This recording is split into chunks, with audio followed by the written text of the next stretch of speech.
මොකද්ද දත්තයක් කියන්නේ මොකද්ද තොරතුරක් කියන්නේ කියලා බලලම අපි මේකේ සාවද්‍ය උදාහරණය මොකද්ද කියන එක අවධානයට ගමු. මුලින්ම බලන්න මෙන්න මෙහෙම. මෙන්න මේ විදිහට තියනවා මගේ ගාව අකුරු ටික. ඉංග්‍රීසි අකුරු ටිකක් තියෙනවා. මේ අකුරු ටික ගත්තයන් පස්සේ ලොකු තේරුමක් නැහැ. දැන් උදාහරණයක් විදිහට මේ අකුරු ටික වෙන වෙනම ගත්තයන් පස්සේ අකුරු කියලා මේ තේරුමක් තියෙනවා. මේ W අකුර මේ A අකුර ඒ විදිහට තේරුමක් තියෙනවා. ඒ අරින්න ලොකු තේරුමක් නැහැ මෙතන. හැබැයි හිතන්න මම මෙන්න මෙහෙම දෙයක් කරනවා. මම මේ අකුරු ටික ගානට පෙළ ගස්වල වෙරෙලා මෙන්න මෙහෙම වචනයක් හදා ගන්නවා. මෙතන ඇත්තටම එන්නේ මගේ නම. එතකොට මේක අපිට කියන්න පුළුවන් තොරතුරක් කියලා මේකේ තේරුම වැඩි. දැන් අකුරු ටික ඒ පැත්තෙන් ගත්තන් පස්සේ අපිට කියන්න පුළුවන් වෙන්නේ දත්තයක් කියලා. මේ දත්තයක් කියන එක සාමාන්‍ය පෙළ නිර්වචනය කරලා තියෙන්නේ හරි ලස්සන විදිහට.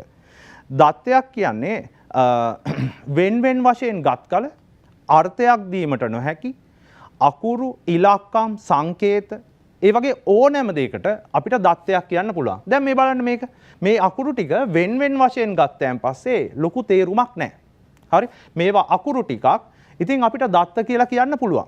හරි? ඒ වගේම මේකේ අර්ථාන්විතභාවය සෑහෙන්න අඩුයි. ඊළඟට අපි කියනවා මේ මොනවාද? සංවිධානාත්මක වෙලා නැහැ. අපිලිවෙලයි.